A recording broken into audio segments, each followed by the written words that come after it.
Hello everyone, welcome to the second session of our UPSC Indian Polity Comprehensive course. My name is Sai Ram Sampatrao. ఎలా ఉన్నారు అందరూ?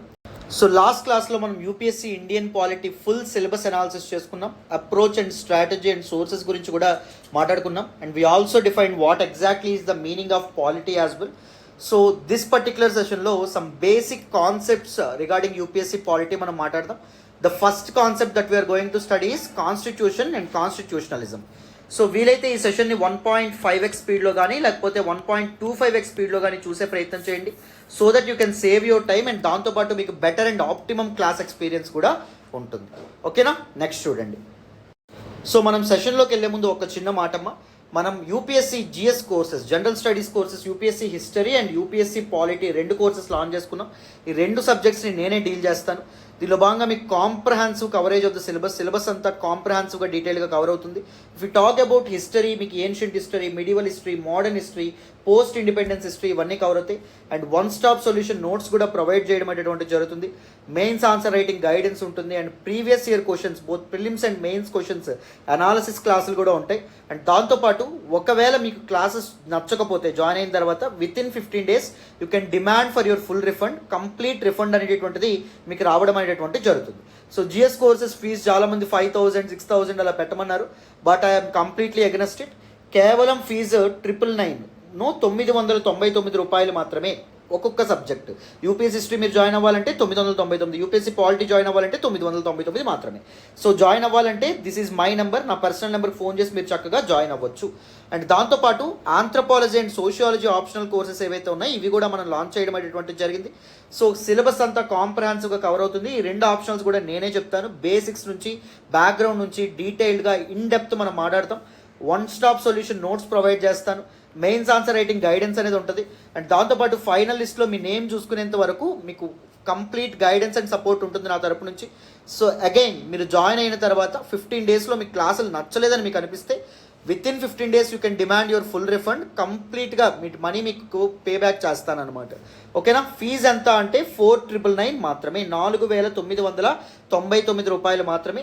ఎవరైనా join అవ్వాలనుకుంటే చక్కగా ఈ నెంబర్కి ఫోన్ చేసి జాయిన్ అవ్వచ్చు. ఫీజులు తక్కువ, క్వాలిటీ ఎలా ఉంటుందో అని చెప్పి మీరు అస్సలు మొహమాట పడాల్సిన అవసరం లేదు. ఒకసారి చూడండి క్లాసులు నచ్చితేనే మన దీనిలో క్లాసెస్ కంటిన్యూ చేయండి. ఓకేనా? నన్ను నమ్మి జాయిన్ అవ్వండి. మీ నమ్మకం అయితే అసలు ఒమ్ము కాదు. రైట్. సో ఇప్పుడు మరి మనం ఏం చేద్దాం? సో మనం UPSC polity first session, constitution and constitutionalism session ఏదైతే ఉందో దానిలోకి వెళ్ళిపోదాం. జాగ్రత్తగా అటెన్షన్ పే చేసి వినండి, మీకు క్లియర్గా ఈ సెషన్ అనేటువంటిది అర్థమవుతుంది. ఓకేనా? వినాలమ్మా. So constitution and constitutionalism. So first నేను ఏం చేస్తానంటే దిస్ టాపిక్ని మీకు డీటెయిల్డ్గా ఎక్స్ప్లెయిన్ చేస్తాను. తర్వాత పీడిఎఫ్ చూపించి వర్డ్ టు వర్డ్ కూడా మీకు ఈ టాపిక్ ఏదైతే ఉందో దీన్ని ఎక్స్ప్లెయిన్ చేస్తాను. This is actually A previous year question. మనకి 2017 మెయిన్స్లో జిఎస్ పేపర్ 2లో అడిగినటువంటి short answer question, 10 marker question. So first మనం యూపీఎస్సీ పాలిటీలోని అన్ని టాపిక్స్ మనం స్టడీ చేసే ముందు you need to understand some basic concepts, some basics మీకు అర్థం అవ్వాలి. సో దీనిలో భాగంగా ఈ అన్ని టాపిక్స్ మనం డిస్కస్ చేద్దాం. ఒక 10 వీడియోస్ నేను చేస్తాను బేసిక్స్. తర్వాత మనం historical background of the constitution ఇవన్నీ మనం డిస్కస్ చేద్దాం. ఓకేనా? సో నేను ఆల్రెడీ చెప్పడం అనేటువంటిది జరిగింది. We already discussed what is the meaning of polity, the word polity. Polity is actually a specific form of political organisation. So any entity మీరు తీసుకోండి, either a nation or state, a province, district, దాని యొక్క system of government ఎలా work అవుతుంది అని చెప్పేటటువంటిదే polity. మరి ఒక system of government ఏదైతే ఉందో అది ఎలా వర్క్ అవుతుందని ఏం చెప్పడం అనేటువంటిది జరుగుతుంది. What are the pillars of polity మనం క్లియర్గా అర్థం చేసుకుంటే మనం డిఫరెంట్ పిల్లర్స్ అనేటటువంటి మనం మాట్లాడాం.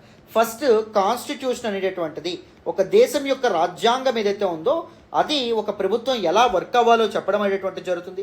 కాన్స్టిట్యూషన్తో పాటు పార్లమెంటు లేదా ఆ దేశం యొక్క లెజిస్లేచర్, చట్టసభలు చేసినటువంటి చట్టాలు, యాక్ట్స్ ఏవైతే ఉన్నాయో అవి, అండ్ దాంతోపాటు బిల్స్ ఏవైతే ఉంటాయో బిల్స్.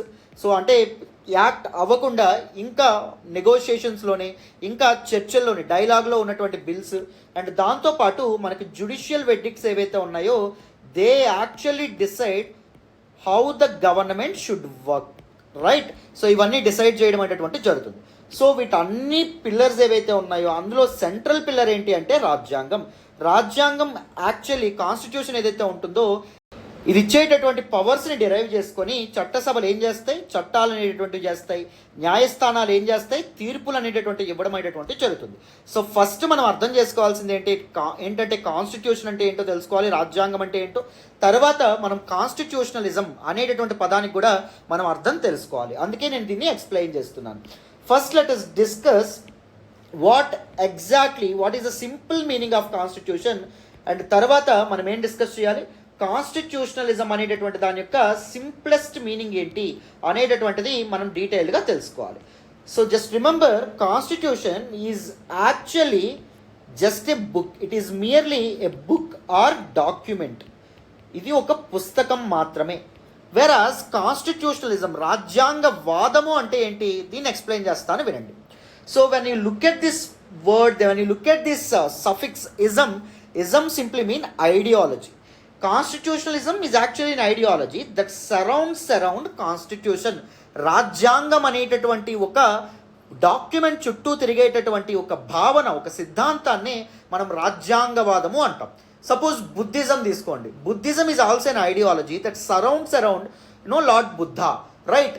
సో దాంతోపాటు ఇప్పుడు మనం రీసెంట్గా పవనిజం అంటాం. That means Pawanism is actually an ideology that surrounds around a film actor or a politician called Pawan Kalyan. So ఇప్పుడు బుద్ధిజంని ఫాలో అయ్యేటటువంటి వాళ్ళు ఏం చేస్తారు, they actually treat Buddha as superior, is very important person అని.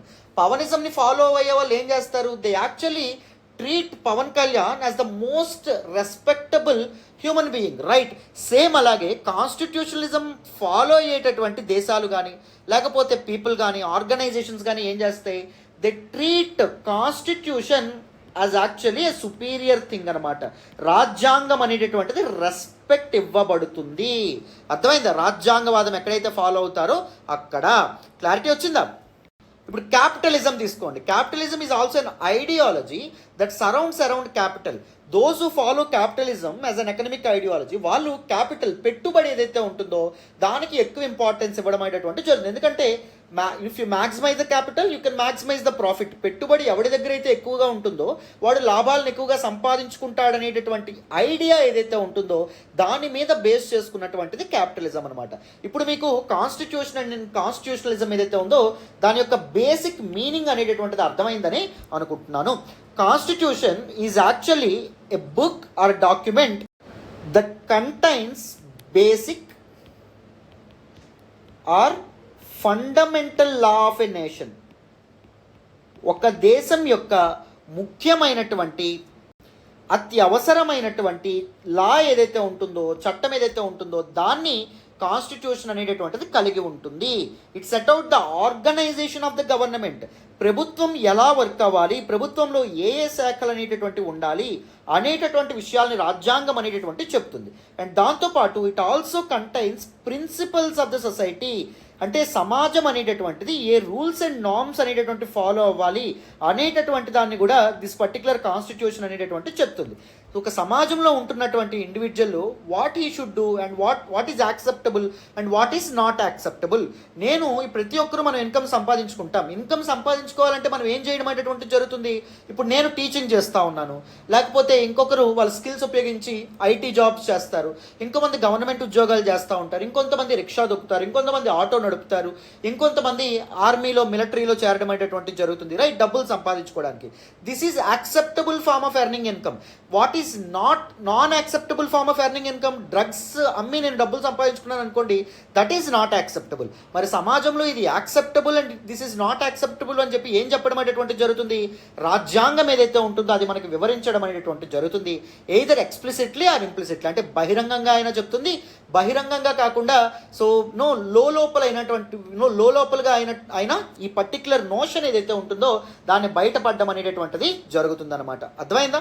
So constitution is a book or document which contains basic norms or laws of a particular nation and దాంతోపాటు which sets out the organisation of the government. అంటే ప్రభుత్వం ఎలా ఉండాలని చెప్పి చెప్తుంది. And దాంతోపాటు it also contains principles of the society ఎలా ఉండాలని చెప్పి చెప్పడం అనేటటువంటిది జరుగుతుందన్నమాట. Whereas constitutionalism as an ideology where ఏది రెస్పెక్ట్ ఇవ్వబడుతుంది, this document called constitution it will be respected very much. అర్థమైందా? కాన్స్టిట్యూషన్ అనేటటువంటి ఇదేదైతే ఉంటుంది, పుస్తకం ఏదైతే ఉంటుందో దానికి చాలా చాలా రెస్పెక్ట్ అనేటటువంటిది ఉంటుంది. సింప్లీ మీన్ లిమిటెడ్ గవర్నమెంట్ అమ్మ. అర్థమైందా? So government of the day కంటే, అంటే ప్రభుత్వం కంటే సుపీరియర్ ఎవరుండడం అనేటటువంటి జరుగుతుంది. రాజ్యాంగమే అన్ని వ్యవస్థల కంటే, అన్ని శాఖల కంటే, ప్రభుత్వ శాఖల కంటే సుపీరియర్ అని చెప్పి రాజ్యాంగవాదం ఏదైతే ఉంటుందో చెప్పడం అనేటటువంటి జరుగుతుంది. యూ మే హ్యావ్ కాన్స్టిట్యూషన్ అంటే నీ దేశంలో, నీ దేశానికి ఒక రాజ్యాంగం ఉండొచ్చు. రాజ్యాంగం ఉన్నంత మాత్రాన నీ దేశం కాన్స్టిట్యూషనలిజం ఫాలో అవుతుంది అని నువ్వు చెప్పగలవా అంటే చెప్పలేవు. సపోజ్ ఫర్ ఎగ్జాంపుల్ మనకి Iraq under Saddam Hussein is a dictator ruler అనమాట. ఆటోక్రటిక్ రూలర్, ఒక నియంత. ఆయనకి ఇష్టం వచ్చింది చేయడం అనేటటువంటి జరిగేది. సద్దాం హుస్సేన్ ఇరాక్ని రూల్ చేసేటప్పుడు ఇరాక్ కాన్స్టిట్యూషన్ ఉండేది, రాజ్యాంగం ఉండేది, కానీ కాన్స్టిట్యూషన్ వాజ్ నెవర్ రెస్పెక్టెడ్. గుర్తుపెట్టుకోండి, కాన్స్టిట్యూషన్ ఉన్నంత మాత్రాన రాజ్యాంగానికి గౌరవింపబడాలనేటటువంటి రూల్ లేదు. సపోజ్ 2011లో అరబ్ స్ప్రింగ్ అనేటటువంటిది మొదలైంది. Arab Spring is a movement or campaign, pro democratic campaign against this dictators అనమాట. నార్త్ ఆఫ్రికన్ కంట్రీస్ ఏవైతే ఉంటాయి అవి, అండ్ దాంతోపాటు మిడిల్ ఈస్టర్న్ కంట్రీస్ని 25 ఏళ్ళు, 30 ఏళ్ళు, 35 ఏళ్ళు, 40 ఏళ్ళు ఇలా చాలామంది నియంతలు ఎవరైతే ఉన్నారో వాళ్ళు పరిపాలించే వాళ్ళు అనమాట. వాళ్ళు ఇష్టం వచ్చింది చేసేవాళ్ళు. రాజ్యాంగం ఉన్నప్పటికీ రాజ్యాంగం అనేటటువంటిది గౌరవింపబడేది కాదు.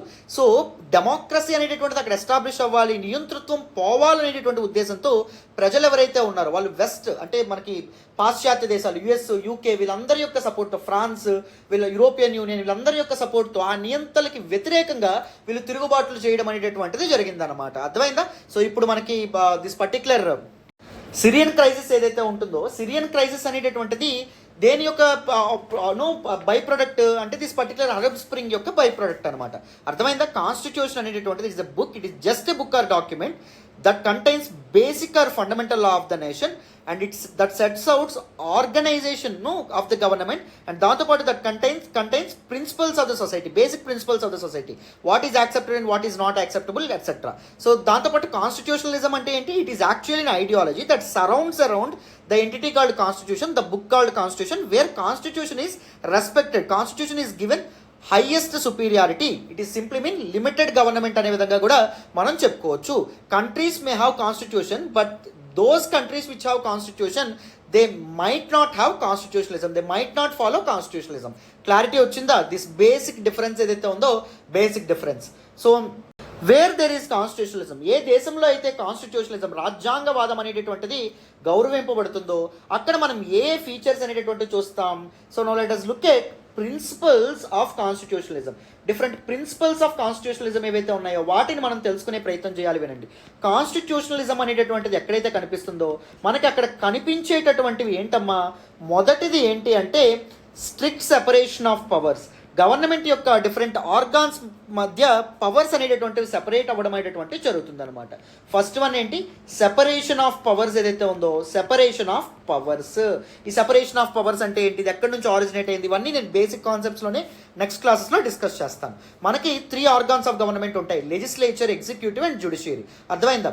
సో సెపరేషన్ ఆఫ్ పవర్స్ అనేటటువంటి థియరీ ఏం చెప్తుంది అంటే there shouldn't be A concentration of power.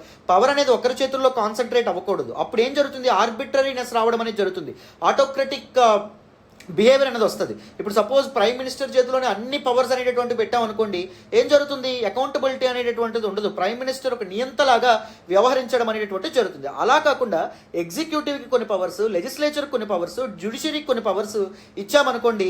So అప్పుడు ఏమవుతుంది? పీపుల్ యొక్క రైట్స్ ఏవైతే ఉంటాయో అప్హోల్డ్ అవ్వడం అనేటువంటి జరుగుతుంది. And second important principle of constitutionalism ఏంటి అంటే రెస్పాన్సిబుల్ అండ్ అకౌంటబుల్ గవర్నమెంట్. ప్రభుత్వం ఏదైతే ఉంటుందో అది బాధ్యతాయుతంగా ఉండాలి అండ్ అకౌంటబుల్గా, జవాబుదారీతనంగా ఉండాలి. వాళ్ళు తీసుకున్నటువంటి డెసిషన్స్ ఏవైతే ఉంటాయో ఆ డెసిషన్స్ యొక్క నెగిటివ్ కాన్సిక్వెన్సెస్ వచ్చినా, పాజిటివ్ కాన్సిక్వెన్సెస్ వచ్చినా వాటి గురించి ప్రజలకి సమాధానం చెప్పే రీతిలో వాళ్ళు ఉండాలి. నాకు ఎవరైనా నాకు లెక్కలేదు అనేటటువంటి ధోరణి అనేటటువంటిది ఉండకూడదు అనమాట.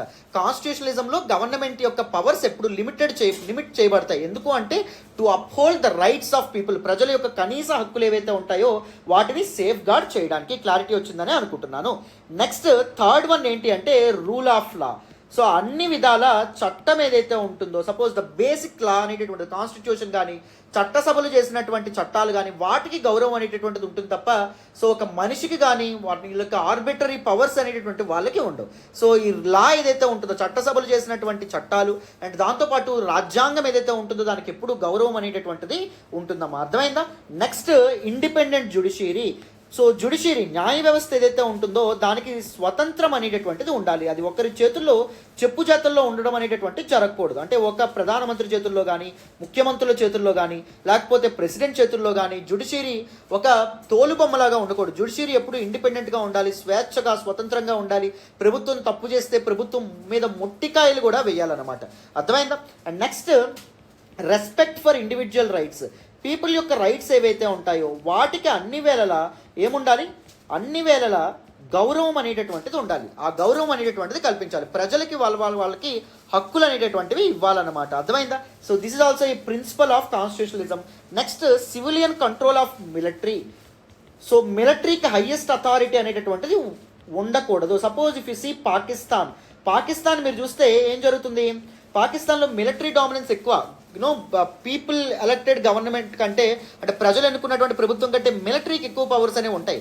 That is not principle of constitutionalism. అంటే అక్కడ పాకిస్తాన్కి కాన్స్టిట్యూషన్ ఉంది కానీ కాన్స్టిట్యూషనలిజం ఉందా? కాన్స్టిట్యూషనలిజం అనేటటువంటిది లేదు. సపోజ్ ఇప్పుడు మయన్మార్ అనేటటువంటిది ఉంది. మయన్మార్లో మిలిటరీస్ చాలా స్ట్రాంగ్. మయన్మార్లో మిలిటరీ పీపుల్ ఏం చేయడం అనేటటువంటిది జరిగింది, పాపులర్ గవర్నమెంట్ అంటే ప్రజలు ఎన్నుకున్నటువంటి ప్రజాస్వామ్య ప్రభుత్వాన్ని, సూచి యొక్క ప్రభుత్వాన్ని వాళ్ళు ఏం చేశారు, కూలదోసేసి మిలిటరీ వాళ్ళు అధికారంలోకి రావడం అనేటటువంటిది జరిగింది. అంటే ప్రజల యొక్క హక్కులకి ఏమైనా ఇండివిజువల్ రైట్స్కి ఏమైనా ఇది ఉందా? ఇండివిజువల్స్ యొక్క ఓటు హక్కు ఏదైతే ఉంటుందో దానికి గౌరవం అనేటటువంటిది ఉందా? గౌరవం అనేటటువంటిది చూసారు. నేను we need to relate it to current affairs. Polity is that kind of a dynamic subject. So since I do the Hindu analysis every day, since explained videos నేను చేస్తాను కాబట్టి you will enjoy all the sessions. You will definitely establish interlink between the static and the dynamic part. మీకు చాలా ఈజీగా అర్థమవుతుందండి, అందులో డౌటే లేదు. అండ్ నెక్స్ట్ ఇంకొకటి ఏంటి అంటే పోలీస్ అకౌంటబిలిటీ. పోలీసులు these are the instruments under the government to maintain law and order in the సొసైటీలో లా అండ్ ఆర్డర్ ఏదైతే ఉంటుందో పీస్ అండ్ స్టెబిలిటీని మెయింటైన్ చేయాలి అంటే పోలీసులు అనేటటువంటి వాళ్ళు వెరీ వెరీ ఇంపార్టెంట్. పోలీసులు వాళ్ళకి ఇష్టం వచ్చినట్టు యథేచ్ఛగా వాళ్ళు ఇష్టం వచ్చినట్టు నిర్ణయాలు తీసుకోవచ్చా? రోడ్డు మీద కనిపించినటువంటి వ్యక్తిని చంప మీద కొట్టేయచ్చా? కొట్టకూడదు. వాళ్ళ యొక్క జవాబుదారీతనం అనేటటువంటిది ఉండాలి. అర్థమైందా? సో పీపుల్ యొక్క రైట్స్ అనేటటువంటి అప్హోల్డ్ అవ్వాలి. దీస్ ఆల్ ఆస్పెక్ట్స్ ఏవైతే ఉన్నాయో they are considered as principles of constitutionalism. So ఎప్పుడైనా గుర్తుపెట్టుకోండి, ఇజం అనేటటువంటిది ఏంటి అంటే ఐడియాలజీ. సో ఒక ఐడియాలజీ పర్ఫెక్ట్గా ఎప్పుడు ఏ పర్టికులర్ ఎంటిటీ కూడా ఫాలో అవ్వదు. ఐడియల్ కండిషన్స్లో ఇది ఫాలో అవ్వాలి అని చెప్పడం అనేటటువంటి జరుగుతుంది. సింపుల్గా చెప్తాను చూడండి, బుద్ధిజం ఫాలో అయ్యే వాళ్ళు అందరూ బుద్ధుడు చెప్పినటువంటి అన్ని మాటలు ఫాలో అవ్వడం అనేటటువంటి జరగదు. అర్థమైందా? సో అది ఎప్పుడు ఉండడం అనేటటువంటి జరుగుతుంది. Capitalism is actually any ideology is utopian state. అంటే అక్కడికి వెళ్ళాలని, దానికి రీచ్ అవ్వాలని మనం ప్రయత్నిస్తాం తప్ప సో దానికి ఎప్పటికైనా రీచ్ అవుతామా అంటే మనం రీచ్ అవ్వడం అనేటటువంటిది జరగదు అనమాట. అర్థమైందా? సో ఇప్పుడు మీరు ఇండియాని చూడొచ్చు. India is purely constitutionalism follow అవుతుంది అంటే సో సెపరేషన్ ఆఫ్ పవర్స్ ఉంది, okay. Responsible and accountable government అన్ని వేళలా ఉంటుందా? ఉండదు. స్కామ్స్ అవి జరుగుతాయి. గవర్నమెంట్స్ అథారిటేటివ్ నిర్ణయాలు కూడా తీసుకుంటుంది. రూల్ ఆఫ్ లా అంటే చట్టాలు అన్ని వేళ గౌరవింపడతాయా? గౌరవింపడవు. పోలీసుల యొక్క హార్ష్నెస్ని కూడా మనం గమనిస్తాం. జ్యుడిషియరీ ప్రతిసారి ఇండిపెండెంట్గా ఉంటుందా? కొన్నిసార్లు ఇండిపెండెంట్ జ్యుడిషియరీ కాంప్రమైజ్ అవ్వడం అనేటటువంటి జరుగుతుంది. కొంతమంది జడ్జిలు ఎవరైతే ఉంటారో వాళ్ళు సో ప్రభుత్వాలకి లేకపోతే ప్రభుత్వాలకు కొన్నిసార్లు సపోర్ట్గా కానీ ప్రతిపక్షాలకు కొన్నిసార్లు సపోర్ట్గా కానీ మాట్లాడడం అనేటటువంటిది జరుగుతుంది. రైట్. రీసెంట్గా మనకి ఇప్పుడు ఏం జరిగింది, so high court judge, Andhra Pradesh high court judge ఎవరైతే ఉన్నారో ఆయన సో 3 రాజధానుల బిల్లుకి వ్యతిరేకంగా ఒక స్టేట్మెంట్ పాస్ చేయడం అనేటటువంటి జరిగింది. అంత ఉన్నతమైనటువంటి బాధ్యతాయుతమైనటువంటి పొజిషన్లో ఉన్నటువంటి వ్యక్తి బహిరంగంగా కోర్టు ఆవరణలో అలాగా గవర్నమెంట్ ఆఫ్ ద డేని క్రిటిసైజ్ చేసేటటువంటి మాట్లాడడం అనేటటువంటిది మాట్లాడు. And the ఎల్స్ట్ while chief justice of India ఎవరైతే ఉన్నారో మిస్టర్ బాబ్డే, ఆయన బీజేపీకి దగ్గరగా క్లోజ్గా ఉండమనేటువంటి జరిగింది, బీజేపీకి సపోర్ట్ చేయడం అనేటువంటి జరిగింది. సో కొన్నిసార్లు జ్యుడిషియరీ కూడా కాంప్రమైజ్ అవ్వడం అనేటువంటి జరుగుతుంది. చెప్పండి, నిజం చెప్పండి, అన్ని వేళలా ఇండివిజువల్ రైట్స్ అనేటువంటి అప్హోల్డ్ చేయబడతాయా? మన దేశంలో కూడా హ్యూమన్ రైట్స్ అనేటువంటివి ఇవన్నీ వైలేట్ అవ్వడం అనేటువంటి జరుగుతుంది, రైట్? కొన్ని వేళ మిలిటరీ వాళ్ళు ఎవరైతే ఉన్నారో వాళ్ళు ఎక్కువ ఆధిపత్యం ప్రదర్శిస్తూ ఉంటారు. సపోజ్ మనం నార్త్ ఈస్టర్న్ స్టేట్స్ చూద్దాం, అక్కడ ఆఫ్స్పా యాక్ట్ అనేటువంటిది అమల్లో ఉంటుంది, arm forces special powers act అనేటువంటిది. ఆర్మ్ ఫోర్సెస్ స్పెషల్ పవర్స్ యాక్ట్లో భాగంగా ఆర్మ్ ఫోర్సెస్ మిలిటరీ వాళ్ళు ఎవరైతే ఉన్నారో, ఆర్మీ వాళ్ళకి స్పెషల్ పవర్స్ అనేటువంటివి ఉంటాయి. వాళ్ళు పీపుల్ ఎవరైతే ఉంటారో వాళ్ళని నిర్దాక్షిణ్యంగా చంపేసేటటువంటి అధికారం కూడా వాళ్ళకు ఉండమని జరుగుతుంది. సో మిలిటరీ వాళ్ళకి ఎక్కువ రైట్స్ అనేవి కట్టబెడుతున్నాం.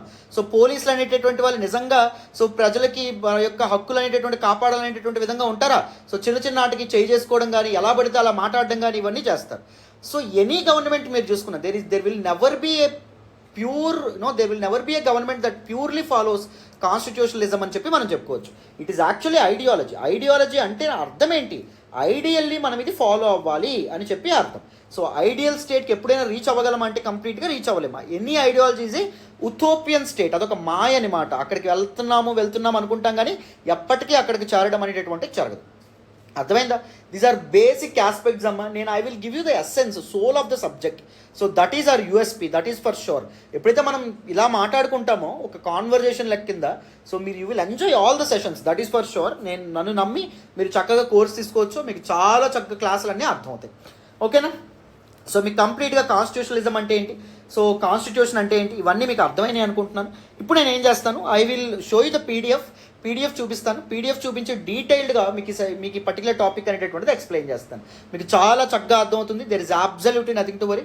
సో జస్ట్ ఫోకస్, ఇప్పటివరకు ఏం చెప్పాను అదే చెప్తాను. ఫోకస్ అండ్ అటెన్షన్ పేజెస్ వినండి, ఓకేనా? వినాలం. So let us look at this particular PDF. నేను ఆల్రెడీ మీకు చెప్పడం అనేటువంటిది జరిగింది.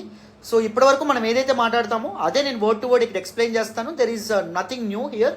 So word to word explain చేయడం వల్ల రేపు పొద్దున్న మీరు PDF చదువుకున్నా మీకు ఈజీగా నేను చెప్పినవన్నీ గుర్తొస్తే మీరు ఈజీగా మీ ఓన్గా చదువుకుంటారు, ఓకేనా? అండ్ నేను మీకు ఆల్రెడీ చెప్పడం అనేటువంటి జరిగింది. ఎనీ డౌట్స్, ఎనీ క్వైరీస్, కోర్స్లో జాయిన్ అవ్వాలనుకున్న అడ్మిషన్స్ కోసం you can always contact me through WhatsApp or call చేయొచ్చు. నా నెంబర్ 8500671913. డిస్క్రిప్షన్లో మన యాప్ లింక్ కూడా ఉంటుంది. సో యాప్ లింక్ అనే ద్వారా మీరు యాప్ డౌన్లోడ్ చేసి కూడా మీరు చక్కగా అడ్మిషన్ అనేటువంటిది తీసుకోవచ్చు. So now let us try to understand what exactly is constitution. So జాగ్రత్తగా వినండమ్మా, మీకు క్లియర్గా ఎక్స్ప్లెయిన్ చేసే ప్రయత్నం చేస్తాను. The definition of constitution is quite complex. Constitution యొక్క డెఫినేషన్ ఏదైతే ఉంటుందో it is very very complex in nature. అంటే we cannot easily define the definition the word constitution. It has significantly evolve during the last 2 centuries. So గత 2 శతాబ్దాలుగా constitution అనేటటువంటి పదం అనేటటువంటిది బాగా వైడర్ యూసేజ్లోకి రావడం అనేటువంటిది జరిగింది. లాస్ట్ 2 centuries ఎప్పుడైతే ద గ్లోరియస్ రెవల్యూషన్ తర్వాత సో యునైటెడ్ కింగ్డమ్ అనేటటువంటిది కాన్స్టిట్యూషనల్ మొనార్కీ అవ్వడం అనేటువంటి జరిగిందో, అంటే it is still monarchy but monarchy is always controlled by the constitution. రాజ్యాంగం అనేటటువంటిది రాచరిక వ్యవస్థను కంట్రోల్ చేయడం మొదలుపెట్టింది. అండ్ తర్వాత ఫ్రెంచ్ రెవల్యూషన్ అలాంటి గ్లోబల్ ఇష్యూస్ అండ్ ఈవెంట్స్ ఏవైతే ఉంటాయో వాటి తర్వాత కాన్స్టిట్యూషన్ అనేటటువంటి పదం వైడర్ యూసేజ్లోకి రావడం అనేటటువంటిది జరిగిందనమాట. అండ్ ఎప్పుడైతే దీస్ మోడర్న్ నేషన్ స్టేట్స్ అనేటటువంటివి డెవలప్ అయినాయో ఆన్ డెమోక్రటిక్ లైన్స్, అంటే ప్రజాస్వామ్యం బద్ధంగా ఎప్పుడైతే సో కొత్త ప్రభుత్వాలు అనేటటువంటివి ఏర్పడ్డాయో, కొత్త దేశాలు అనేటటువంటి కొత్త ప్రభుత్వాలు అనేటటువంటివి ఆ వెలుగులోకి వచ్చాయో, అప్పుడు రాజ్యాంగం అనేటటువంటి భావన అనేటటువంటిది మొదలైంది. According to the western conception, according to the west, Constitution is the document that contains the basic and fundamental law of the nation. చెప్పాను నేను ఆల్రెడీ. సో కాన్స్టిట్యూషన్ అనేటటువంటి it is merely a document or book. దానిలో ఏముంటుంది? Basic and fundamental law of the nation ఉంటుంది. Very important aspects, very important rules and norms of the nation ఉంటుంది. And it sets out the organisation of the government. నేను already చెప్పడం అనేటువంటి జరిగింది. So government యొక్క organisation ఎలా ఉండాలి, how different sections in government work, how different organs of government work అనేటటువంటి విషయాన్ని కాన్స్టిట్యూషన్ చెప్తుంది. And the principles of society, when I say principles of society I simply mean what is acceptable and what is unacceptable అనేటటువంటి విషయాలు ఏవైతే ఉంటాయో వాటి గురించి కూడా రాజ్యాంగం అనేటటువంటి చెప్తుంది. At although many countries have a written constitution. చాలా దేశాలు అనేటటువంటివి రిటర్న్ కాన్స్టిట్యూషన్ అనేటటువంటిది ఫాలో అవుతున్నప్పటికీ what exactly is the difference between written constitution and unwritten constitution, ఇలాంటి విషయాలు కూడా మనం తర్వాత క్లాసెస్లో బేసిక్ కాన్సెప్ట్ సిరీస్లో మనం మాట్లాడతాం. There is absolutely nothing to worry. We continue to see the phenomenon of living constitution. For example Indian constitution also written constitution. Written కాన్స్టిట్యూషన్లో మనకి ఏముండడం అనేటువంటిది జరుగుతుంది, రిజిడిటీ అనేటటువంటిది ఉంటుంది. బట్ కానీ so our constitution is living constitution. అంటే సమాజంలో మారుతున్నటువంటి పోకడల దృష్ట్యా, సమాజంలో వస్తున్నటువంటి మార్పుల దృష్ట్యా సో దిస్ పర్టికులర్ కాన్స్టిట్యూషన్ అనేటటువంటిది మారుతుందన్నమాట. ఇప్పుడు మన ఇండియన్ కాన్స్టిట్యూషన్ చూడండి, మన భారత రాజ్యాంగంలో కూడా సవరణ చట్టాల ద్వారా పార్లమెంట్ ఏం చేస్తుంది, మన రాజ్యాంగంలో మార్పులు చేర్పులు చేయడం అనేటువంటి జరుగుతుంది. Right, as society change so do laws and regulations. సమాజం మారుతున్న కొద్దీ రాజ్యాంగం మారుతుంది, చట్టాలు మారుతాయి, ఈ రెగ్యులేషన్స్ అండ్ నార్మ్స్ ఏవైతే ఉంటాయో వాటిల్లో కూడా మార్పులు రావడం అనేటటువంటి జరుగుతుంది నాన్న. Very very important. Further more in some cases, కొన్ని కేసెస్లో there is no single document that defines all aspects of the state. అంటే ప్రభుత్వం ఎలా వర్క్ అవ్వాలి, ఏంటి ఏం జరగాలి, ఏ విధంగా ప్రభుత్వ పనితీరు ఉండాలి అనేటటువంటి విషయాల్ని ఒక సింగిల్ డాక్యుమెంట్ మాత్రమే, కాన్స్టిట్యూషన్ మాత్రమే డిఫైన్ చేయదు. నేను ఆల్రెడీ చెప్పాను, కాన్స్టిట్యూషన్ ద్వారా పవర్స్ని పొంది ఏందో వస్తాయి, యాక్ట్స్, లాస్ అనేవి వస్తాయి. అండ్ దాంతోపాటు జ్యుడిషియల్ వెర్డిక్ట్స్ ఏవైతే ఉంటాయో అవి కూడా ఫార్మ్ ఆఫ్ గవర్నమెంట్ని, సిస్టమ్ ఆఫ్ గవర్నమెంట్ని డిక్టేట్ చేయడం అనేటువంటి జరుగుతుంది. అవి కూడా గవర్నమెంట్ ఎలా వర్క్ అవ్వాలనేటటువంటి విషయాన్ని చెప్పడం అనేటువంటి జరుగుతుంది. But rather several different documents and agreements that define the power of the government. గవర్నమెంట్కి ఎంత మొత్తంలో పవర్స్ అనేటటువంటి ఉండాలి, what are the powers that are guaranteed అనేటటువంటి విషయాలు, అండ్ ప్రొవైడ్ ఎ కాంప్రహెన్సివ్ అంటే కూలంకషమైనటువంటి thorough comprehensive and legal framework అనమాట. అర్థమైందా? లీగల్ ఫ్రేమ్వర్క్ అంటే ఏంటి? ఇప్పుడు సపోజ్ గవర్నమెంట్ యొక్క పవర్స్కి లీగాలిటీ ఇచ్చేటటువంటిది, చట్టబద్ధత కల్పించేటటువంటిది ఏంటి? రాజ్యాంగం చట్టబద్ధత కల్పిస్తుంది, లేకపోతే యాక్ట్స్, ప్రభుత్వాలు చేసేటువంటి చట్టాలు అనేటటువంటి చట్టబద్ధత కల్పిస్తాయి, లేకపోతే జ్యుడిషియల్ వెర్డిక్ట్స్ ఏవైతే ఉంటాయో అవి కూడా ప్రభుత్వాలకు పవర్స్ ఇస్తాయి. ఇప్పుడు సపోజ్ ఫర్ ఎగ్జాంపుల్ ప్రభుత్వం మన మీద పన్ను అనేటటువంటిది వేస్తుంది. It is the power of the government, right? So నేను పన్ను కట్టను, నేను ఎందుకు కట్టాలి, నువ్వెవడు నాకు పన్ను కట్టమని చెప్పేది అంటే ఏం చేస్తారు? జైల్లో పెడతారు, అవునా కదా, తీసుకెళ్ళి. ఎందుకు? ప్రభుత్వానికి ఆ పవర్స్ ఏవైతే ఉన్నాయో దే ఆర్ లీగల్లీ యాక్సెప్టబుల్, అవి చట్టబద్ధమైనటువంటివి. ప్రభుత్వానికి ఆ పవర్ రాజ్యాంగం కానీ లేకపోతే దీస్ లాస్ కానీ దీస్ యాక్ట్స్ కానీ ఇవి ఇవ్వడం అనేటటువంటిది జరిగిందనమాట. క్లారిటీ వచ్చిందా? So constitution has been defined as, చూడండి very very important, it is basic or fundamental law of the state. ఒక దేశం యొక్క basic law or fundamental law, ఒక మౌలికమైనటువంటి చట్టం అని చెప్పి మనం చెప్పుకోవచ్చు. అండ్ దాంతోపాటు it acts as a system of integration as well. మనందరినీ ఒక తాటిన కలిపి ఉండేటటువంటిది ఏంటి? కాన్స్టిట్యూషన్, రాజ్యాంగం. Irrespective of your cost, irrespective of your gender, irrespective of your state, irrespective of your place of birth, మనందరికీ ఒకే రాజ్యాంగం అనేటటువంటిది ఉంటుంది.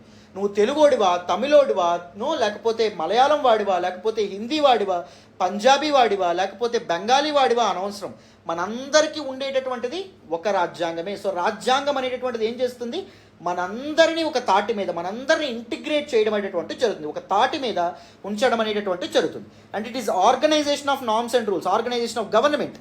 ఏ రూల్స్ అండ్ నార్మ్స్ని బట్టి ప్రభుత్వం అనేటటువంటిది పనిచేయాలి, ప్రభుత్వంలో వివిధ శాఖలు పనిచేయాలి అనేటటువంటి విషయాన్ని రాజ్యాంగం చెప్తుంది. And organization of the government, చెప్పాను కదా, ప్రభుత్వం యొక్క ఆర్గనైజేషన్ ఏదైతే ఉందో దాని గురించి కూడా చెప్పడం అనేటటువంటిది జరుగుతుంది. వెరీ వెరీ ఇంపార్టెంట్ నాన్న. అర్థమైందా? సో ఇంతవరకు మీకు క్లారిటీ వచ్చిందనే అనుకుంటున్నాను. సో ఇప్పుడు ఏం చేద్దాం, నెక్స్ట్ మనం డిస్కస్ చేద్దాం, కాన్స్టిట్యూషనలిజం అంటే ఏంటో డిస్కస్ చేద్దాం, అండ్ అదర్ ఆస్పెక్ట్స్ ఏవైతే ఉన్నాయో అవి కూడా డిస్కస్ చేద్దాం. వినండమ్మా. So look at this. A constitution is actually an aggregate or culmination or amalgamation. ఏంటి యొక్క కూడికంట constitution of fundamental principles or established precedents that constitute the legal basis of a polity. So polity అంటే system of government, system, specific system of political organisation అని చెప్పాం. So ఈ పాలిటీకి legal basis ఏమిస్తుంది? చట్టబద్ధత ఏది కల్పించడం అనేటటువంటి జరుగుతుంది? రాజ్యాంగం కల్పించడం అనేటటువంటిది జరుగుతుంది. ప్రభుత్వానికి డిఫరెంట్ పవర్స్ అండ్ రెస్పాన్సిబిలిటీస్ని ఇచ్చేటటువంటిది ఏంటి? రాజ్యాంగం ఇవ్వడం అనేటటువంటిది జరుగుతుంది. అండ్ దాంతోపాటు దానిలో ఏముంటాయి?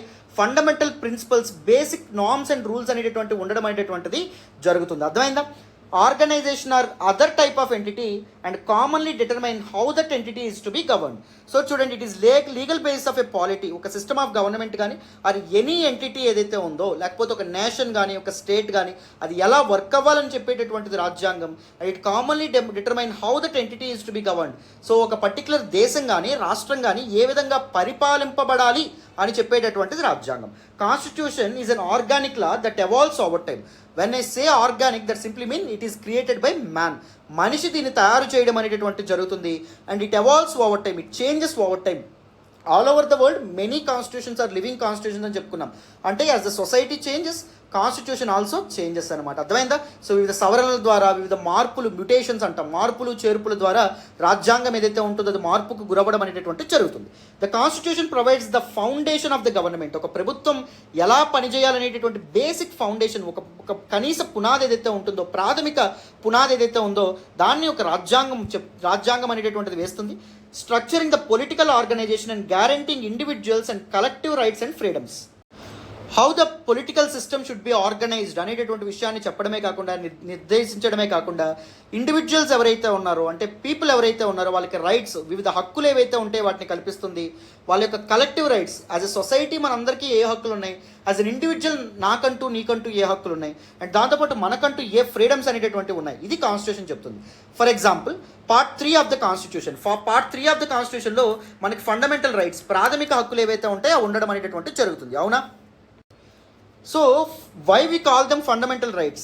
Those rights are very fundamental for the growth and development of an individual. That means ఆ హక్కులు నువ్వు కాల రాస్తే you cannot witness the growth and development of that particular individual. అర్థమైందా? So that is the reason why you call it fundamental rights. Fundamental రైట్స్ని ఎవరిస్తారు? మన రాజ్యాంగం అనేటటువంటిది మనకు కనిపిస్తుంది. ఆర్టికల్ 14 ద్వారా కానీ, ఆర్టికల్ 15 ద్వారా కానీ, సో లేకపోతే ఆర్టికల్ 19 ద్వారా మనకి డిఫరెంట్ ఫ్రీడమ్స్ మన రాజ్యాంగం అనేటటువంటిది అందిస్తుంది. గోయింగ్ ఫార్వర్డ్ మన సెషన్స్లో ఇవన్నీ చాలా బ్యూటిఫుల్గా మనం నేర్చుకుందాం. ఆల్ ద ఆస్పెక్ట్స్ అనేటటువంటి నేను డీటెయిల్డ్గా డిస్కస్ చేస్తాను. There is absolutely nothing to worry at all. So now let us look into the ideology, the idea of constitutionalism. నేను ఆల్రెడీ చెప్పాను, when you see this particular suffix, మనకి చివర ఈ ism అనేటటువంటిది మీరు ఎప్పుడైనా చూస్తే, సో దాని అర్థం ఏంటి? It is an ideology that surrounds around something అని చెప్పి అర్థం. సో బుద్ధిజం అంటే, Buddhism is an ideology that surrounds around lord Buddha. So దాంతోపాటు capitalism is an ideology that surrounds around one particular thing called that is capital. So ఈ constitutionalism అనే idea కానీ, constitution అనే idea కానీ, the strictly linked with the progress and spread of democracies.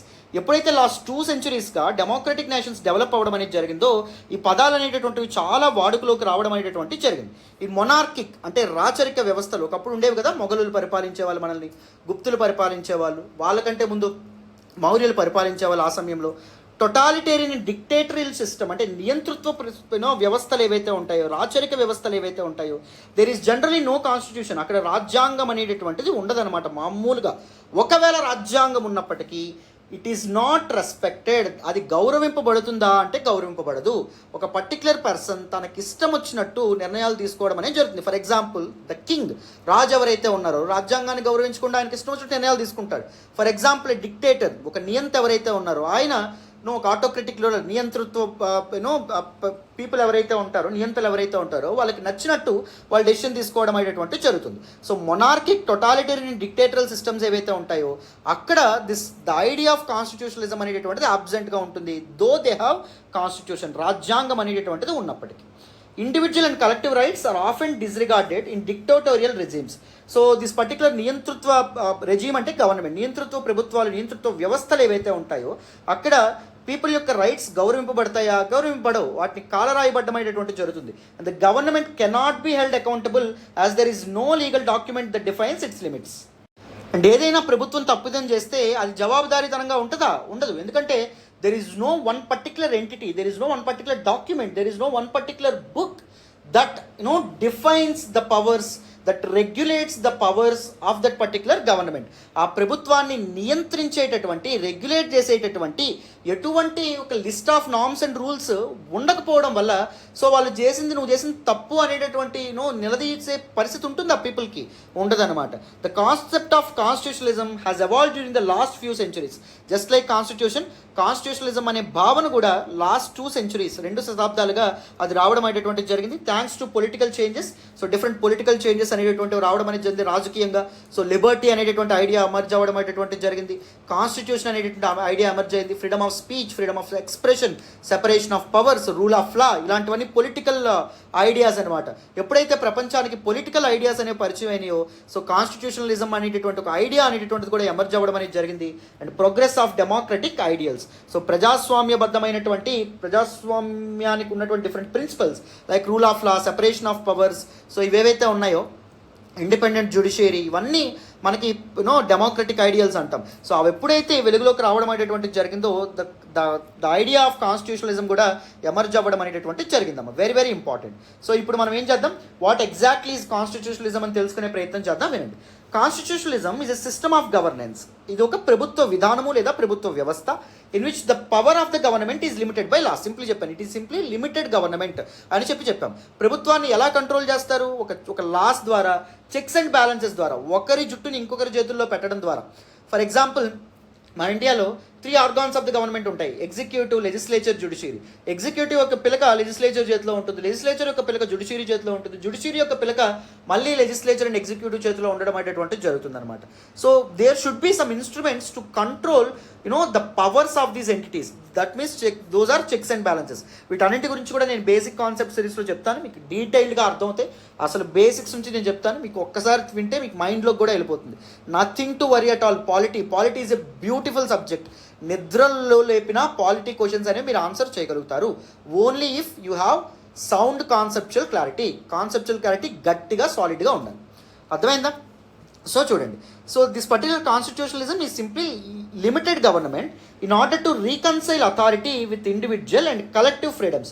Reconcile mean go hand in hand. So individuals ఎవరైతే ఉన్నారో వాళ్ళకి నచ్చినట్టు ప్రభుత్వాలు నడుచుకోవడానికి, ఇండివిజువల్ యొక్క ఫ్రీడమ్స్ ఏవైతే ఉంటాయో, స్వేచ్ఛలు ఏవైతే ఉన్నాయో అప్హోల్డ్ అయ్యే విధంగా ప్రభుత్వాలు నడుచుకోవడానికి కాన్స్టిట్యూషనలిజం అనేటటువంటి సిస్టమ్ ఆఫ్ గవర్నెన్స్ ఉపయోగపడుతుంది అని చెప్పి మనకు చెప్తున్నారు. అర్థమైందా? The principle of constitutionalism must be understood in opposition to non-constitutionalism. So దీన్ని ఎలా అర్థం చేసుకోవచ్చు? నాన్ కాన్స్టిట్యూషనలిజంకి వ్యతిరేకంగా ఉన్నటువంటి ఐడియా కాన్స్టిట్యూషనలిజం అని చెప్పి మనం అర్థం చేసుకోవచ్చు అనమాట. అర్థమైందా?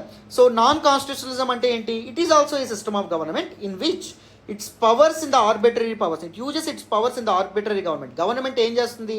ఆర్బిటరీ అంటే యథేచ్ఛగా తనకిష్టం వచ్చినట్టు తన పవర్స్ అనేటటువంటివి ఇది వాడుకుంటుంది అనమాట. తనకి ఇష్టం వచ్చిన నిర్ణయాలు తీసుకుంటుంది.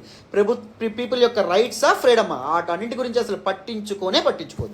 Without respecting the citizens right. People యొక్క హక్కుల గురించి అసలు వాళ్ళకి ఏమాత్రం అవగాహన కానీ ఏమాత్రం మైండ్లో కానీ అవి ఉండవు అనమాట. దాని గురించి వాళ్ళు ఆలోచించరు. The idea of constitutionalism is to create a limited government. నేను చెప్పాను కదా, కాన్స్టిట్యూషనలిజం అనే ఐడియా లాస్ట్ 2 centuries ఎందుకు ఎమర్జ్ అయింది? గవర్నమెంట్ ఏదైతే ఉంటుందో, ప్రభుత్వాలు ఏవైతే ఉంటాయో వాటిని నియంత్రించడానికి. ప్రభుత్వాలు డిక్టేటర్ గవర్నమెంట్స్ ఏర్పడకుండా, లేకపోతే దిస్ ఆటోక్రటిక్ గవర్నమెంట్స్ ఏర్పడకుండా, టోటాలిటేరియన్ గవర్నమెంట్స్ ఏర్పడకుండా, ప్రభుత్వాలు ఏవైతే ఉంటాయో అవి ప్రజల ఇష్టాలకి, ప్రజల యొక్క అభీష్టాలకి, ప్రజల యొక్క హక్కులకి అనుగుణంగా నడుచుకునేందుకు దిస్ కాన్స్టిట్యూషనలిజం అనే ఐడియా అనేటటువంటిది ఎమర్జ్ అయింది. So constitutionalism should be understood as an exact opposite term of non-constitutionalism. Very very important. So ఇదంతా మీకు క్లారిటీ వచ్చిందని అనుకుంటున్నాను. చూసారా? If you understand the soul of the subject, essence of the subject, మీరు ఎప్పటికీ మర్చిపోరు, మీ మైండ్లో ఇంప్రింట్ అయిపోతుంది. చక్కగా మన యూపీఎస్సీ హిస్టరీ కానీ యూపీఎస్సీ పాలిటీ కోర్సెస్ కానీ తీసుకోండమ్మా. మీకు ఇలాగే ప్రతి క్లాసు చాలా చాలా అందంగా, చాలా అద్భుతంగా చెప్పుకుందాం. నన్ను నమ్మి జాయిన్ అవ్వండి. మీ నమ్మకం అయితే ఒమ్ము కాదు. ఓకేనా? రైట్. సో మరి నెక్స్ట్ చూద్దామా? వినండి. So let us look at the difference between constitution and constitutionalism. So కాన్స్టిట్యూషన్కి అండ్ కాన్స్టిట్యూషనలిజంకి నేను ఆల్రెడీ డిఫరెన్స్ చెప్పాను మీకు. అండ్ ప్రిన్సిపల్స్ ఆఫ్ కాన్స్టిట్యూషనలిజం కూడా నేను మెన్షన్ చేయడం అనేటువంటి జరిగింది కదా ముందు. సో దిస్ డిఫరెన్స్ ఏదైతే ఉందో దాన్ని తెలుసుకునే ప్రయత్నం చేద్దాం. వినండి. The main difference between constitution and constitutionalism lies in the fact that the constitution is literally a written document. It is merely a document created by the government. Right. So ప్రభుత్వం అనేటటువంటిది civil society యొక్క పార్టిసిపేషన్తో, అంటే ప్రజలు ఎవరైతే ఉన్నారో వాళ్ళ దగ్గర నుంచి డిఫరెంట్ రికమెండేషన్స్ అనేటటువంటివి తీసుకొని ఒక బేసిక్ నార్మ్స్ లేదా ఫండమెంటల్ లాస్తో కలిపి ఒక రాజ్యాంగాన్ని ఏర్పాటు చేస్తుంది. While constitutionalism is actually principle or an ideology and a system of governance that respects the rule of law. నేను ఆల్రెడీ ప్రిన్సిపల్స్ ఆఫ్ కాన్స్టిట్యూషనలిజం చెప్పాను. రూల్ ఆఫ్ లా అనేటటువంటిది, సెపరేషన్ ఆఫ్ పవర్స్ అనేటటువంటిది, ఇండిపెండెంట్ జ్యుడిషియరీ అనేటటువంటిది, civilian authority over military power అనేటటువంటిది, and దాంతోపాటు individual rights, ఇవన్నీ principles అవ్వడం అనేటువంటి జరుగుతుంది. Using these tools it limits the power of the government. Simply constitutionalism is a limited government అని చెప్పి మనం ఆల్రెడీ ఫస్ట్లోనే నేను చెప్పడం అనేటువంటి జరిగింది. మోస్ట్ మోడర్న్ కాన్స్టిట్యూషన్స్ ఏవైతే ఉంటాయో, మోడర్న్ కంట్రీస్ యొక్క రాజ్యాంగాలు దేవర్ రిటర్న్ ఇయర్స్ ఎగో, ఎన్నో ఏళ్ల క్రితమే అవి రాయబడ్డం అనేటువంటి జరిగింది, అవి లిఖించబడ్డం అనేటువంటి జరిగింది. But laws and norms had already been evolving and mutating for centuries. But ఈ చట్టాలు ఏవైతే ఉంటాయో almost most of the constitutions are living constitution అని చెప్పుకున్నాం. సో సమాజంలో వస్తున్నటువంటి మార్పులు బట్టి రాజ్యాంగాలు ఏవైతే ఉన్నాయో ఎవాల్వ్ అవుతున్నాయి, మార్పులకు లోనవ్వడం అనేటువంటి జరుగుతుంది. And they continue to do so. ఇంక ఫ్యూచర్లో కూడా అలా మార్పులు అనేటువంటి వస్తూనే ఉంటాయి. The constitution and laws in general is living entity. Living entity అంటే ఒక లివింగ్ థింగ్ ఏమవుతుంది, రోజుకి మార్పులు అనేవి వస్తాయి. మనం ఈ రోజు ఉన్నట్టు రేపు ఉండం, మన బాడీలో కానీ లేకపోతే మన వాయిస్లో కానీ వీటన్నింటిలో మార్పులు వస్తాయి కదా. సేమ్ కాన్స్టిట్యూషన్ కూడా ఇట్స్ ఎ లివింగ్ ఎంటిటీ, మారుతూ ఉండడం అనేటటువంటి జరుగుతుంది. That should adapt the changing features of the modern world and of modern societies. So ఆధునిక సమాజాలు ఏవైతే ఉన్నాయో అవి ఎలా అయితే మారుతున్నాయో ఆ మార్పుల దృష్ట్యా రాజ్యాంగం అనేటటువంటిది కూడా మారడం అనేటటువంటిది జరుగుతుంది. Constitutionalism is based on the principles outline in the constitution. రాజ్యాంగంలో ఉన్నటువంటి ప్రిన్సిపల్స్ ఏవైతే ఉంటాయో, దీస్ ఆర్ కోర్ ప్రిన్సిపల్స్ ఏవైతే ఉంటాయో వాటిని రెస్పెక్ట్ అవి గౌరవించబడితే దాన్ని మనం కాన్స్టిట్యూషనలిజం అంటాం. Suppose the core values of our constitution చూడండి, సెక్యులరిజం ఏదైతే ఉందో సెక్యులరిజము, అండ్ దాంతోపాటు ఈక్వాలిటీ, ఫ్రెటర్నిటీ, ఇవన్నీ core principles of our constitution. They are part of basic structure of our constitution. భారత రాజ్యాంగంలోని మౌలిక నిర్మాణంలో భాగంగా ఉండడం అనేటటువంటి జరుగుతుంది. సో ఒక బిల్డింగ్కి ఎలా అయితే పునాది అనేటటువంటిది ఉంటుందో, basic structure of the constitution అనేటటువంటిది మన రాజ్యాంగానికి ఒక పునాది లాంటిది. పునాది అనేటటువంటిది పడిపోతే బిల్డింగ్ ఎలా అయితే కూలిపోతుందో, పునాది చెడిపోతే basic structure of the constitution అనేటటువంటిది ఇదైంది అనుకోండి, ప్రాబ్లం వచ్చింది అనుకోండి, దానిలో ఏమవుతుంది, రాజ్యాంగం మొత్తం కూలిపోవడం అనేటటువంటిది జరుగుతుంది అనమాట. అర్థమైందా? It is based on the principles outline in the constitution or in other core legal documents, but it is also a principle of its own. It is also a theory of its own. It is also in ideology of its own. It is a special ideology అనమాట. The idea of constitution is oppose to the concept of authoritarian and despotic rule. చెప్పాను కదా. So non కాన్స్టిట్యూషనలిజంలో మనకి ఏముంటుంది, డెస్పోటిక్ ruler అంటే నియంతృత్వ పాలన అనేటటువంటిది ఉంటుంది, అథారిటేరియన్ పాలన అనేటటువంటిది ఉంటుంది, అండ్ దాంతోపాటు టొటాలిటేరియన్ రెజీమ్ అనేటటువంటిది ఉండడం అనేటటువంటిది జరుగుతుంది అనమాట. సో ఎక్కడ నాన్ కాన్స్టిట్యూషనలిజం ఫాలో అయ్యేటటువంటి దేశాల్లో. But constitutionalism is exactly opposite to it and is based on the belief that power of government should be limited in order to prevent abuses and excesses. సింపుల్గా చెప్పాలి అంటే ప్రభుత్వం ఏదైతే ఉందో, ప్రభుత్వానికి కంప్లీట్ పవర్ అనేటటువంటిది ఉందనుకోండి, it is prone to abuse. అవునా కదా? సపోజ్ వన్ పర్టికులర్ ఏంటి, ఇప్పుడు ప్రైమ్ మినిస్టర్ చేతిలో మొత్తం పవర్ అనేటటువంటిది ఉందనుకోండి, that is prone to abuse. దాన్ని మిస్యూజ్ చేసేటటువంటి అవకాశం కూడా ఉండడం అనేటటువంటి జరుగుతుంది. అలా కాకుండా సో ఏం జరుగుతుంది, గవర్నమెంట్ యొక్క పవర్స్ని లిమిట్ చేసేటటువంటి బాధ్యత this ideology called the system of government called that is constitutionalism ఏదైతే ఉందో అది తీసుకోవడం అనేటువంటి జరుగుతుంది. Constitution is often a written document. మనం ఆల్రెడీ చెప్పాం, most of the times just like Indian constitution అనేటటువంటి రిటర్న్ డాక్యుమెంట్ ఉంటుంది. While the principles of constitutionalism are generally unwritten. But principles, the core values of constitutionalism ఏవైతే ఉన్నాయో అవి ఎక్స్ప్లిసిట్గా రాయబడి ఉండవు. కానీ సో కాన్స్టిట్యూషన్ని ఇది చేసేటటువంటి ఇంటర్ప్రిట్ చేసేటటువంటి జ్యుడిషియరీ న్యాయ వ్యవస్థలు ఏవైతే ఉంటాయో అవి చెప్తాయి what accounts to this particular basic structure of the constitution అని. సింపుల్గా చెప్పాలి అంటే ఇప్పుడు జ్యుడిషియల్ రివ్యూ ఉంది. జ్యుడిషియల్ రివ్యూ ఎక్స్ప్లిసిట్గా core principle of our constitution అని చెప్పి మన రాజ్యాంగంలో ఎక్కడ మెన్షన్ చేయాల. బట్ కానీ మన న్యాయ వ్యవస్థలు ఏవైతే ఉన్నాయో అవేం చెప్తాయి, judicial review is a part of basic structure of constitution అని చెప్తాయి. ఎలాగా, మన రాజ్యాంగం ఏదైతే ఉందో రాజ్యాంగాన్ని ఇంటర్ప్రిట్ చేసి దాన్ని అర్థం చేసుకుని అనమాట. అర్థమైందా? This the principles of constitutionalism are generally unwritten. Both constitution and constitutionalism evolved with the promulgation of democratic ideals. నేను ఆల్రెడీ చెప్పాను, democratic ideals like freedom, fundamental rights, liberty, rule of లా.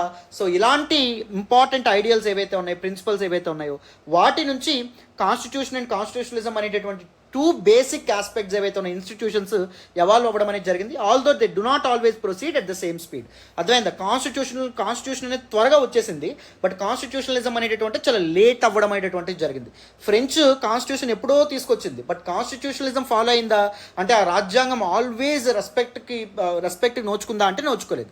ఎందుకంటే ఫ్రెంచ్ రెవల్యూషన్ అయిన తర్వాత French ఎప్పుడైతే మనకి constitutional monarchy అవ్వడం అనేటువంటిది జరిగిందో, అంటే రాజుని ఇది కాన్స్టిట్యూషన్ తీసుకొచ్చిన తర్వాత కాన్స్టిట్యూషన్ రెస్పెక్ట్ కాబడలా. తర్వాత ఏమైంది, నెపోలియన్ బొనాపార్టే యొక్క డెస్పటిక్ రూల్ ఏదైతే ఉంటుందో అది మొదలవ్వడం అనేది జరిగింది. Is all we discuss in world history కూడా నేను కాంప్రహెన్సివ్గా డిస్కస్ చేస్తాను.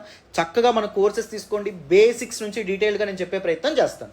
సో అందుకే నేను చెప్తున్నాను, కాన్స్టిట్యూషన్ వచ్చినంత మాత్రాన కాన్స్టిట్యూషనలిజం ఎగ్జిస్ట్ అయి ఉన్నట్టు కాదు. మళ్ళీ చెప్తున్నాను, కాన్స్టిట్యూషనలిజం చాలా తొందరగా వచ్చేసింది. కాన్స్టిట్యూషనలిజం అనేటటువంటిది స్లోగా ఎవాల్వ్ అవుతూ రావడం అనేది జరుగుతుంది. ఇంకా అన్ని కంట్రీస్ కాన్స్టిట్యూషనలిజంని అచీవ్ చేసినాయా అంటే లేదు. It is actually utopian state, అంటే ఇమాజినరీ స్టేట్.